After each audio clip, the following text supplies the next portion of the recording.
देखो, geometric progression का first class देख लेना, सेकेंड क्लास हम स्टार्ट कर रहे हैं यहाँ पर, ठीक है। अर्थमेटिक प्रोग्रेशन और जियोमेट्रिक प्रोग्रेशन में मेजर डिफरेंस क्या है? तो सबसे पहला जो डिफरेंस हम देखेंगे वो दोनों के सीक्वेंस और सीरीज में, ठीक है। सीक्वेंस और सीरीज में क्या अंतर देखने को मिलेगा? नंबर वन, यहाँ पर हम बेसिस बना देते हैं, आधार, सीक्वेंस या सीरीज, ठीक है। तो सीक्वेंस और सीरीज में अगर देखा जाए तो इसमें अर्थमेटिक प्रोग्रेशन में क्या होगा? 2, फिर क्या होता है सेकेंड, 4, 6, 8, सो ऑन। लेकिन ज्योमेट्रिक प्रोग्रेशन में अगर देखा जाए तो इसमें क्या सीक्वेंस देखने को मिलेगा? 2, 4, मतलब मल्टीपल होता चला जाता है। 2 2 जा 4 2 जा 8 2 जा 16, ठीक है। इस तरह का सीक्वेंस यहाँ देखने को मिलता है।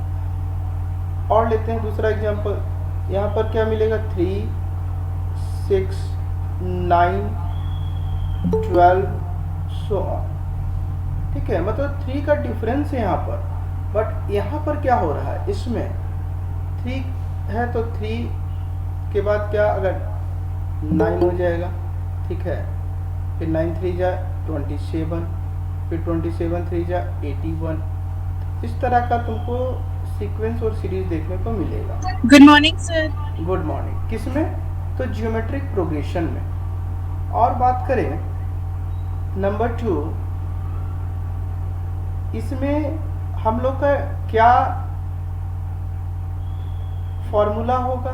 तो इसमें फॉर्मूला के बेसिस पे अगर बात करें तो फॉर्मूला इसमें टीएन का फॉर्मूला क्या हो जाता है? a प्लस एन माइनस 1 और डी। और इसमें टीएन का फॉर्मूला क्या हो जाएगा? a into R N minus 1, याद रखो। लेकिन इसी को अगर फॉर्मूला को हम लोग डिफाइन कर दें तो पता चलेगा a इक्वल टू क्या? तो a मीन्स फर्स्ट टर्म, वहीं n का मतलब नंबर ऑफ टर्म, n का मतलब नंबर ऑफ टर्म, और d का बात करें यहाँ पर तो कॉमन डिफरेंस होता है, कॉमन डिफरेंस। लेकिन इसमें Tn का फॉर्मूला a इक्वल टू क्या? यहाँ पर भी फर्स्ट टर्म होगा, यहाँ पर भी a इक्वल टू हमारा फर्स्ट टर्म होगा। लेकिन यहाँ पर n इक्वल टू भी नंबर ऑफ टर्म होगा, नंबर ऑफ टर्म होगा। सब तो सेम चल रहा है, बट डिफरेंस क्या? r और d में। तो r का मतलब यहाँ पर होता है कॉमन रेशियो, कॉमन रेशियो। बोलो यहाँ तक किन्हीं को कोई doubt? No sir. No sir. अब इसमें थोड़ा सा और कॉन्सेप्ट देखते हैं, थर्ड नंबर, कि इसमें हम लोग कॉमन रेशियो और कॉमन डिफरेंस कैसे निकालेंगे? कॉमन रेशियो और कॉमन डिफरेंस कैसे निकालेंगे? तो यहाँ पर जब हम लोग को कॉमन डिफरेंस निकालना होता है तो T2 माइनस T1 करते हैं। क्या करते हैं? T2 माइनस T1 करते हैं, अगर हम लोग को कॉमन डिफरेंस फाइंड करना हो तब। तो कॉमन डिफरेंस फाइंड करने के लिए यहाँ पर ये फर्स्ट वाले को T1 कहते हैं, सेकेंड को T2, T3, T4। तो यहाँ पर क्या हो जाएगा? T2 हमारा 4 माइनस 2, मतलब क्या आ गया जी? 2 आ गया। अगर सेकेंड कॉमन डिफरेंस निकालोगे मतलब टर्म 3 और टर्म 2 को माइनस करके, तभी वही कॉमन डिफरेंस होना चाहिए। तो चलो चेक करते हैं। 6 माइनस 4 कर दिए तो 2 आया ना जी दोनों में। तो हम कह सकते हैं कि ये जो हमारा सीक्वेंस है वो AP में है। लेकिन यहाँ पर पता कैसे करेंगे कि कॉमन रेशियो जो है हमारा वो कैसे निकालेंगे और वो इक्वल आएगा तभी हम जान पाएंगे कि जीपी में है हमारा। तो R इक्वल टू यहाँ पर होता है T2 upon T1, T2 upon T1। तो T2 हमारा क्या है यहाँ पर, ये T1 हो गया, ये T2 हो गया, ये T3 हो गया, ये 4 हो गया। तो यहाँ पर T2 हमारा 4 अपॉन 2 कर दोगे तो कितना आएगा, 2 आएगा। ठीक है, चलो सेकेंड कॉमन रेशियो निकाल कर देखते हैं। तो T3 बाई T2 होगा, तो T3 हमारा 8 अपॉन 4, तो क्या इक्वल आ रहा है कि नहीं आ रहा, आ रहा है ना 2 2।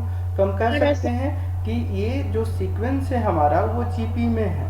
तो ये था हम लोग पता कर सकते हैं कि क्या डिफरेंस है। चलो इसमें और एक चीज, नंबर 4, इसमें T1 को हम लोग T1, T2, T3, T4 so on, इसको हम लोग कैसे लिख रहे थे, T1 को क्या लिख रहे थे A, T2 को A प्लस D, और यहाँ पर T3 को क्या लिख रहे हैं A प्लस 2D, और T4 को क्या लिख रहे हैं A प्लस 3D, याद रखोगे। जबकि यहाँ पर हम लोग T1, T2, T3, T4 so on, तो यहाँ पर कैसे एक्सप्लेन कर रहे हैं, तो ए आर हो जाएगा, उसके बाद ए आर का स्क्वायर और ए आर का क्यूब। देख लो यहाँ T1 था तो 8, 2 था तो 1 हो गया, 3 था तो 2 हो गया, 4 था तो 3 हो गया। इसी तरह से आगे बढ़ता चला जाएगा। बोलो कोई दिक्कत, टर्म को कैसे एक्सप्लेन करते हैं उस बेसिस पे समझ में आ गया। Yes, sir. Yes, चलो, sir. अब बात करते हैं, ये तो हमारा 4 डिफरेंस हो गया एपी में और जीपी में। एपी को कैसे पहचानेंगे और जीपी को कैसे पहचानेंगे वो समझ में आ गया। अब अगर मान लो क्वेश्चन में कह दिया गया हो कि 3 नंबर्स 4 नंबर्स, तो 3 नंबर्स अगर कहा जाता है तो 3 नंबर्स हम लोग क्या लेते हैं, 3 नंबर्स अगर कह दिया गया हो तो क्या लेते हैं जी, इसमें बताओ 3 नंबर्स क्या होता था। A minus D और A plus D. A plus D. Very good. तो 3 नंबर्स अगर एपी में कहा जाता था तो हम लोग A माइनस डी, A और A प्लस डी लेकर के काम करते थे। लेकिन अगर इसमें कह दिया गया हो तब हम लोग क्या लेंगे, अगर इसमें 3 नंबर्स बोला जाए तब क्या लेंगे। तो इसमें याद रखना 3 नंबर जीपी में जो होगा हमारा वो होगा A बाय आर, A और AR। बोलो कोई प्रॉब्लम, अगर 3 नंबर्स कहा जाता है तब, ठीक है। अब अगर वही 4 नंबर कह दिया गया हो, 6 नंबर 4 नंबर्स का अगर जिक्र करता हो तब क्या लेते हैं हम लोग। तो 4 नंबर्स कहता है तो यहाँ पर लेते हैं A minus 3D, A minus D, A plus D और A प्लस 3D। 3. लेकिन अगर जीपी में 4 नंबर कहा गया हो, अगर जीपी में 4 नंबर कहा गया हो तब क्या लेंगे, तब क्या पुट करेंगे हम लोग। तो उसके लिए ध्यान रखना कि जीपी में अगर 4 नंबर कहता है, ठीक है, तो हम लोग लेंगे A बाय आर का power 3, comma A by R, उसके बाद ए आर और ए आर का पावर 3। बोलो यहाँ तो कोई डाउट,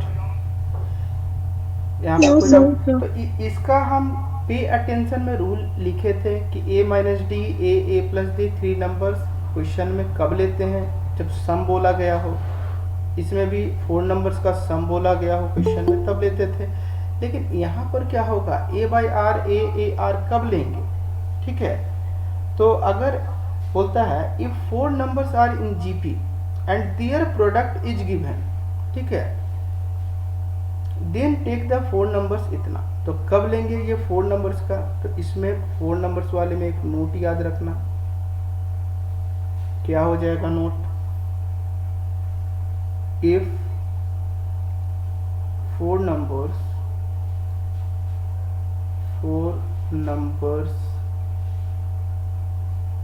आर, शो कर रहा ना? Yes, sir. Yes. In GP ज़्यादा स्मॉल तो नहीं ना हो रहा? एंड देयर प्रोडक्ट का मतलब क्या होता है? मल्टीप्लाई, ठीक है। इज गिवन,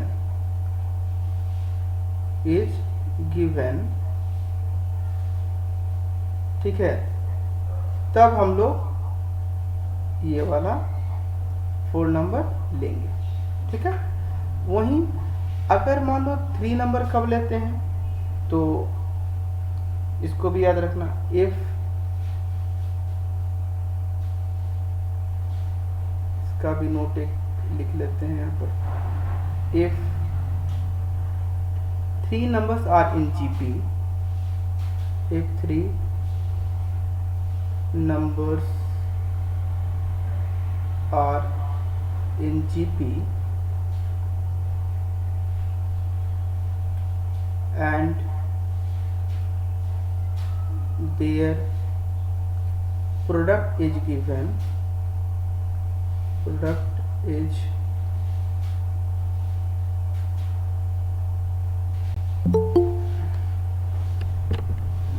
ये छूट गया, and their product is given, थोड़ा सा स्पेस बना लेते हैं,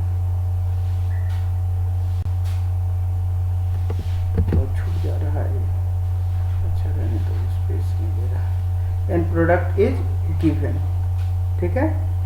तब हम लोग, ठीक है, ये नंबर लेंगे। बोलो, कोई डाउट अब? याद रहेगा इतना सारा बात? Yes, sir. चलो, Yes, sir. तो ये सब नोट डाउन कर लोगे और याद रखोगे। अब बात करते हैं, ये तो हुआ। अब इसमें एपी और जीपी में एपी और जीपी में डिफरेंस पता चल गया कि कैसे हम लोग करेंगे, ठीक है। अब इसका कुछ क्वेश्चंस को सॉल्व करते हैं, जो कि हमारा टाइप कौन सा होगा? 3, ठीक है। तो टाइप नंबर 3 में सबसे जो पहला क्वेश्चन देखेंगे,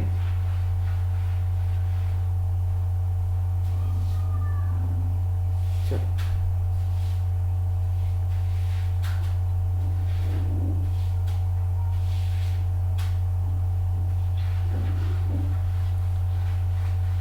देखो, फर्स्ट क्वेश्चन है,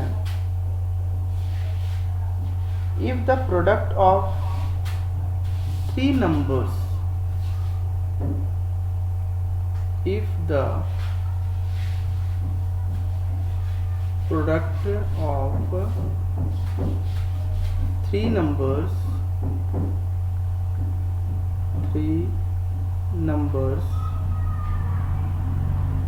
in GP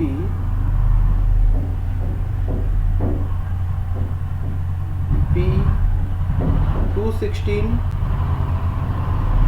and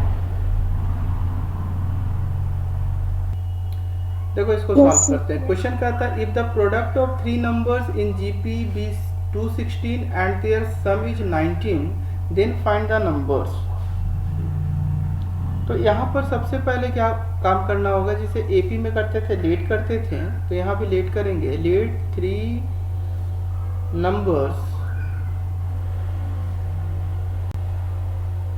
in GP, let 3 numbers in GP are, क्या हो जाएगा? A upon R, A और AR, ठीक है। अब क्वेश्चन क्या कहता है, उसके अकॉर्डिंग हम लोग काम करते हैं। तो according to question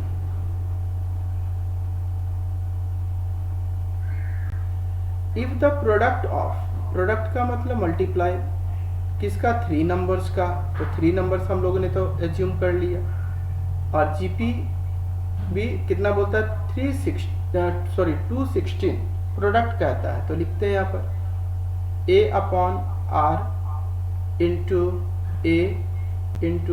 A R equal to कितना जी, 216।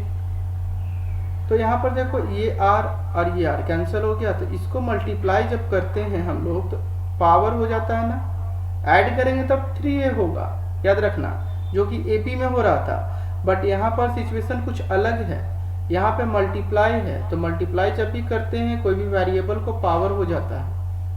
तो 216।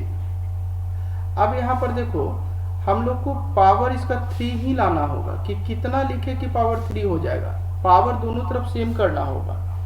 तो कैसे करें, चलो यहाँ पर रफ करते हैं हम लोग।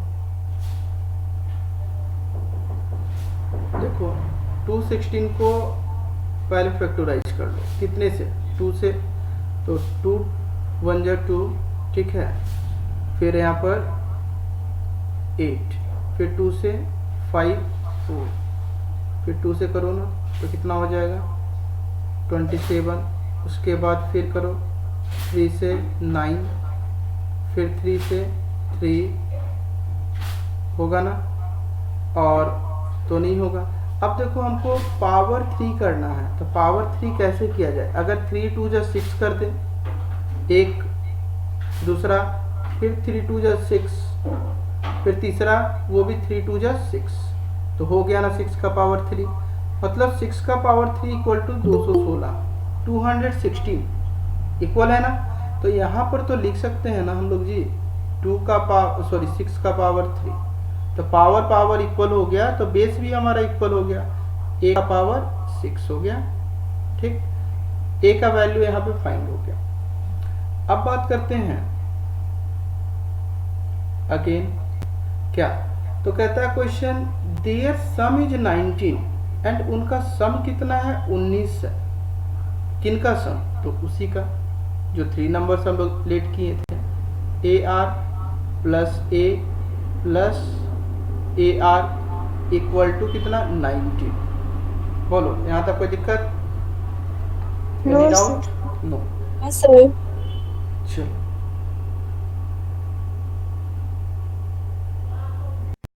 यहाँ पर अब हमारा a का वैल्यू हम लोग कितना निकालें, तो 6, और r का वैल्यू पता है क्या, 9, और यहाँ पर भी 6 पुट कर सकते हैं, यहाँ पर भी 6r लिख सकते हैं इक्वल टू 19। इसके बाद यहाँ पर हम लोग कैसे सॉल्व करें, तो 6r प्लस 6r लिख सकते हैं और इक्वल टू 19 माइनस 6 लिख सकते हैं। ये 6 को दूसरे साइड ले गए, और जब दूसरे साइड ले जाते हैं तो प्लस माइनस होता है, माइनस प्लस होता है, पता होगा सभी को। चलो अब इसको Yes, sir. हम लोग क्या करते हैं, एलसीएम ले लिए तो r हो गया, तो 6 प्लस 6r का स्क्वायर इक्वल टू कितना आएगा 13। फिर इसको क्रॉस मल्टीप्लाई कर दो, 6 plus 6r square equal to 13r। अब यहाँ पे इसको हम लोग 6r स्क्वायर को पहले लिखते हैं, इसको उठाकर इधर लेकर आते हैं दूसरे साइड, तो 13r माइनस में हो जाएगा, और ये 6 इधर ही है तो प्लस में ही 6 रहेगा इक्वल टू 0। बोलो यहाँ तक कोई डाउट। अब हम लोग फैक्टराइज करते हैं, तो फैक्टराइज करने के लिए पहले भी एपी में हम बताए थे, ठीक है। चलो एक बार यहाँ पे फिर भी करते हैं हम, 6r का स्क्वायर माइनस 13r अब प्लस 6। फैक्टराइज करने के लिए सबसे पहले इन दोनों को आपस में मल्टीप्लाई किया जाता है, तो 36r का स्क्वायर आएगा। तो अब जो नंबर होता है उसको हम लोग लेते हैं और उसको फैक्टराइज करते हैं, तो 18, 2 से 9, इसके बाद हमारा 3 से 3, 9 हो गया ना। अब ऐसा पेयर हम लोग को बनाना है कि उसको ऐड करने पे या माइनस करने पे -13r मिल जाए, ये वाला आ जाए। ठीक है, तो इसमें से पेयर बनाते हैं। चलो मान लेते हैं 2 2 जब 4 कर दे और 3 3 जब 9 कर दे, तो क्या 9 और 4 को ऐड करने से तो दिख रहा है कि 13 आ जाएगा, लेकिन 13 हमको चाहिए माइनस में, तो इस कारण से यहाँ भी माइनस यहाँ भी माइनस और आर दोनों में लगा दी, तो आ गया ना -13 आर। और इसी को मल्टीप्लाई करने पे भी इतना आना चाहिए, तो ऑब्वियस सी बात है आएगा ही। 9 4 जा 36 और आर का स्क्वायर, देखो ना आ गया ना। तब जा करके इस चीज को जो हम लोग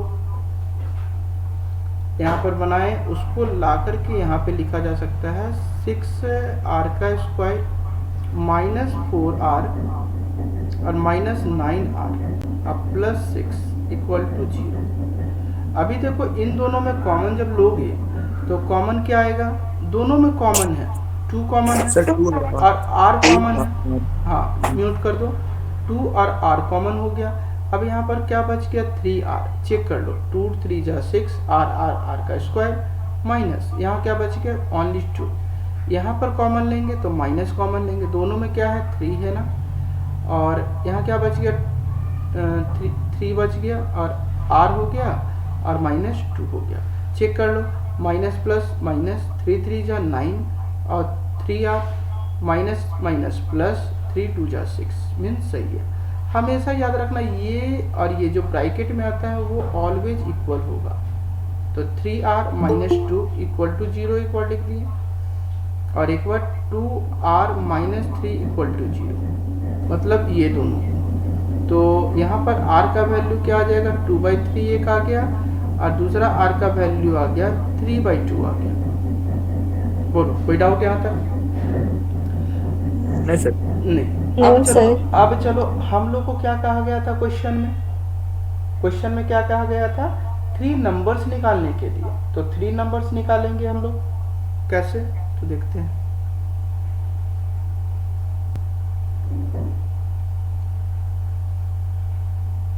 देखो यहाँ पर लिख देना 3 नंबर्स,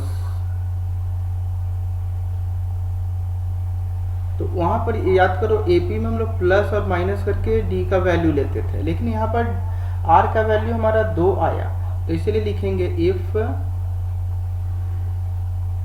ए इक्वल टू कितना, तो ए का वैल्यू कितना निकाले थे हम लोग 6 एंड आर का वैल्यू दोनों पुट करोगे, तो आर का वैल्यू पहले रखते हैं 2/3, तब नंबर्स कितना आएगा a/r a r, ठीक है। तो a/r मतलब क्या हो गया 6/2/3 होगा, तो 6 के नीचे कुछ नहीं तो 1 लिख दो, ऐसे कर दो। डिवाइड कभी भी होना और नीचे फ्रैक्शन हो तो उस तरीके से काम करो, ठीक है। तो कैलकुलेशन कभी भी गड़बड़ नहीं होगा। a का वैल्यू तो लिख दिए, लेकिन ये अपॉन का मतलब डिवाइड होता है ना, तो डिवाइड कर दिया, ये 2/3 लिख दिए, और a फिर हमारा 6 हो गया, फिर a कितना होगा 6 इंटू आर का वैल्यू 2/3, 3 2 जा 6, और यहाँ पर ऐसे तो डिवाइड होगा नहीं, तो डिवाइड करने के लिए हम लोग क्या काम करते हैं कि रेसिप्रोकल करते हैं, ठीक है। तो 3/2 हो गया, 2 3 जा तो कितना आ गया 9 आ गया पहला नंबर, दूसरा 6 आ गया और तीसरा 4 आ गया, तो 9 6 4 9 6 4। कब? जब हम लोग r का वैल्यू 2/3 लिए। फिर हम लोग निकालेंगे इफ a इक्वल टू तो 6 होगा, लेकिन r का वैल्यू कितना लेंगे एंड r का वैल्यू वेरी गुड 3/2। तो चलो फिर निकालते हैं a/r, ये हमारा 6 यहाँ डिवाइड कर दिए, r का वैल्यू 3/2 हो गया, नीचे कुछ नहीं, दैट मीन्स 1 6 इंटू 3/2। तो ये हमेशा याद रखना कि इसको रेसिप्रोकल करेंगे, और यहाँ पर 6 हो गया और यहाँ पर 2 3 जा 6 मतलब 3 3 जा 9, तो यहाँ पे 2 2 जा 4 हो गया और 6 हो गया और 9 हो गया।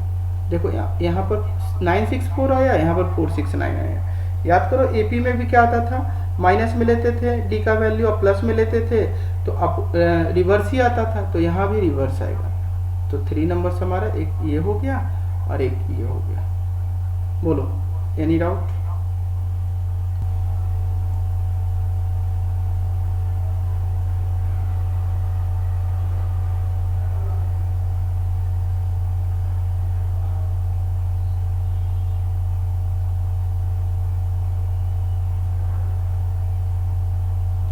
यहाँ पर क्वेश्चन में बोला गया the sum of 3 consecutive numbers in GP is 35 and their product भी बोल दिया ना, तो वही हम लोग को 3 नंबर जो पढ़े वो लेना होगा। तो let 3 numbers in GP are A by R A R. Clear है? अब Yes, sir. हम लोग क्वेश्चन जब भी इस तरीके का बनाएंगे तो प्रोडक्ट से काम करेंगे, ठीक है? प्रोडक्ट देगा तभी ये नंबर्स को एज्यूम करना है। तो प्रोडक्ट दे दिया ना यहाँ पे कितना 1000, तो यहाँ पे लिखना है अकॉर्डिंग टू क्वेश्चन।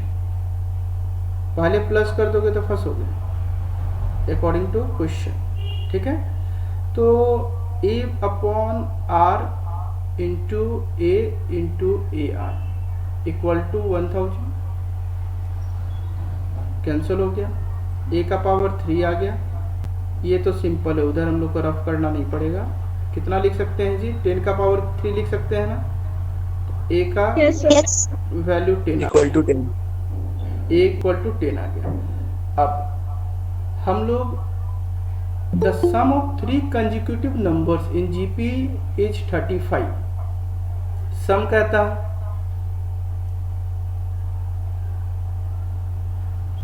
हाँ, तो यहाँ पर हम लोग लिखते हैं अगेन, और A upon R plus A R equal to कितना हो जाएगा? इक्वल टू कितना हो जाएगा? 35 हो जाएगा। ए कितना? तो 10। आर कितना? पता ही नहीं है जी, तो यहाँ भी 10 प्लस 10 आर, ठीक है? यहाँ पर लिख सकते हो ना 10 आर और प्लस 10 आर इक्वल टू, यहाँ पर छूट गया है 35, तो यहाँ हो जाएगा 35 माइनस 10, ठीक है? तो यहाँ पर हम क्या कर दिए कि ले लिए एलसीएम, तो कितना आ गया? आर आ गया, और 10 प्लस 10 आर का स्क्वायर, और इक्वल टू कितना हो जाएगा? तो 25 हो गया। तो यहाँ पर भी डायरेक्ट लिख सकते हो ना 10 आर का स्क्वायर, ये पहले लिख दिए हैं, और यहाँ पर ये दोनों मल्टीप्लाई हो गया तो माइनस 25 आर हो जाएगा, ठीक है? इसको मल्टीप्लाई किया, इधर भी लेकर आ गए उठाकर, डायरेक्ट स्टेप कम हो गया। अब देखो इसमें क्या कॉमन आ सकता है? हाँ, तो कॉमन आ सकता है ना जी 5। तो कॉमन कभी भी अगर दिखे कि आ रहा है तो कॉमन लेकर के उसको हटा दिया जाए, ठीक है? कम कर दिया जाए। 5r plus 2 equal to 0। तो 5 इधर आकर डिवाइड हो जाएगा तो वो खत्म हो जाएगा, तो 2r का स्क्वायर माइनस 5r अब प्लस 2 हम लोग के पास बच गया, ठीक है? अभी देखो इसको भी फैक्टराइज करना पड़ेगा, तो चलो रफ में देखते हैं। यहाँ पर अगर फैक्टराइज हम लोग कर दें तो हमारा 2 जब 4 r का स्क्वायर होगा। अब 4 को जब फैक्टराइज करोगे तो जानते ही हो 2 और 2 होगा, और हमको चाहिए 5 चाहिए, तो इसको ऐसे भी तो लिखा जा सकता है 2 जा 4, 2 जा 4 और 1 बचाना। अब देखो तो 4 और 1 5 हो गया ना, तो माइनस यहाँ भी, माइनस यहाँ भी, यहाँ भी आर, यहाँ भी आर, तो माइनस 5r हो गया। अब इसी को मल्टीप्लाई करो ना, तो माइनस माइनस प्लस, अब 4 और r का स्क्वायर आया ना, ये दोनों। तो हम लोग यहाँ पर इस तरीके से काम करते हैं, और यहाँ पर लिख दो ना 2r का स्क्वायर माइनस 4r और minus r plus 2 equal to 0। चलो उसके बाद यहाँ पर कॉमन ले लिए 2r, तो यहाँ बच गया 2 माइनस 2। एक बार चेक कर लो, 2 जा 4 हो जा रहा है, देखो ना, तो ये तो गड़बड़ हो जा रहा है, यहाँ पे r होता है केवल। अब देखो 2 1 जा 2, r का स्क्वायर माइनस 2 2 जा 4 और r, ठीक है। अब यहाँ पर कुछ भी कॉमन नहीं दिख रहा है, दैट मीन्स कि 1 होगा, याद रखना। और यहाँ पर हो गया r माइनस 2 इक्वल टू 0। तो यहाँ पर एक हो गया r माइनस 2 इक्वल टू 0 और एक हो गया 2r माइनस 1 इक्वल टू 0। तो यहाँ पर r का वैल्यू क्या आ गया 2 प्लस में, और यहाँ पर r का वैल्यू क्या आ गया तो 1/2 आ गया। अब 3 नंबर्स जब निकालना है तो अभी अभी हम लोग ऊपर वाले क्वेश्चंस में देखें, ठीक है। तो 3 नंबर्स उसी तरीके से निकाल लोगे। यहाँ पर कैसे, तो एक बार लोगे if a equal to 10 and r equal to 2, तो क्या आएगा, तो a upon r a r, ठीक है। और इसको सॉल्व करेंगे तो कितना आएगा 10 अपॉन 2, 10 और 10 इंटू 2, मतलब यहाँ पर आ गया हमारा 5 और 10 और 20, ठीक है। एक आंसर ये हो गया। और दूसरा जब यहाँ पर बनाओगे इफ a इक्वल टू तो 10 ही होगा, लेकिन r का वैल्यू चेंज हो जाएगा, 1/2 हो जाएगा। तो ये पुट करोगे तो आ जाएगा 20, 10 और 5। चेक कर, बना करके चेक कर लो सभी लोग, ठीक है। तो Yes. अब इतना ही रखते हैं, चलो ओके, थैंक यू।